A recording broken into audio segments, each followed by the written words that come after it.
میں نے قرآن کی اس سورت کی 5 آیتیں پڑھی ہیں خطبہ مسنونہ کے بعد، جو اس زمین پہ آسمان سے نازل ہونے والی پہلی آیات ہیں۔ انہی آیات کے تناظر میں کچھ باتیں کروں گا۔ اللہ مجھے بھی علم حاصل کرنے کی توفیق عطا فرمائے، آپ سب کو بھی علم حاصل کرنے کی توفیق عطا فرمائے۔ ابھی جو مظاہرہ ہوا علم کا، اندازہ لگ گیا ہوگا کہ دینی تعلیم حاصل کرنا کتنا مشکل ہے، لیکن اسے آسان بنایا جا سکتا ہے اپنی قد و کاوش کے ذریعے، اپنی لگن کے ذریعے، اپنی محنت کے ذریعے۔ ایک لائن میں ایک بات کہتا ہوں، یہ بات ایک طرف اور میری پوری تقریر جو ہوگی وہ ایک طرف۔ جتنے مسئلے کھڑے ہوتے ہیں ان کی وجہ جہالت ہے، یہ پہلی ٹکڑی۔ جتنے مسئلے کھڑے ہوتے ہیں ان کی وجہ جہالت ہے، اور سارے مسائل کا حل علم ہے۔ جملہ یاد رہے گا انشاءاللہ۔ سارے مسئلوں کا جڑ جہالت، اور سارے مسائل کا حل علم ہے۔ کون سا علم؟ علم نافع۔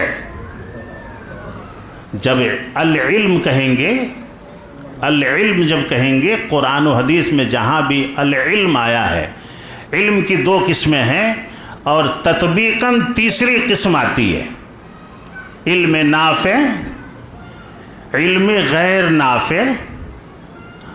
اور علم نافع کے ساتھ ایک علم ہے دنیاوی علوم۔ ہم پڑھ رہے ہیں، ڈاکٹر ہیں، انجینئر ہیں، اور بھی کچھ ہیں، لیکن ان علوم میں دینی علم کی نکیل،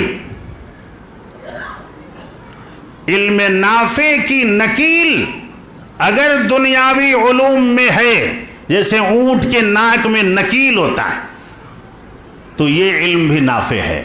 ایک انجینئر ہے، سیمنٹ کا تھیلا جتنے میں آ رہا ہے اتنا ہی بل بنا رہا ہے۔ ایک ڈاکٹر ہے، جتنے کی دوا آ رہی ہے اتنے ہی کا بل دے رہا ہے، یعنی اللہ سے ڈر کے دے رہا ہے، تو یہ علم نافع ہے۔ یہ بھی یعنی علم نافع کی رسی سے ہم نے جس علم کو باندھ دیا ہے وہ بھی علم نافع کے زمرے میں آتا ہے۔ بات سمجھ میں آئی کہ نہیں آئی؟ سمجھ میں آئی نا؟ وہ علم حلال و حرام کا علم ہمارے پاس ہے، قرآن و حدیث کا علم ہمارے پاس ہے، اور ہم نے اس علم سے اپنے تمام ہنر کو باندھ رکھا ہے، تنہائی میں ہو یا جماعت میں ہو۔ تو یہ بھی علم نافع کی قسم ہے کہ ہم اپنے دنیاوی علم سے بھی لوگوں کو فائدہ پہنچا رہے ہیں، لیکن دین کے دائرے میں رہ کے، اسلام کے دائرے میں رہ کے۔ میرے دوست اور بزرگوں، مکے کی یہ آیت پڑھنے کی وجہ اور ان آیات کو نازل کرنے کی وجہ ذرا آپ دیکھ لیجئے کہ محمد الرسول اللہ صلی اللہ علیہ وسلم جب مکے میں آئے تھے تو مکے میں کون سی برائیاں تھیں؟ کون سی برائیاں تھیں؟ جہالت تھی، خون ریزیاں تھیں، لڑائی جھگڑے تھے کہ نہیں تھے؟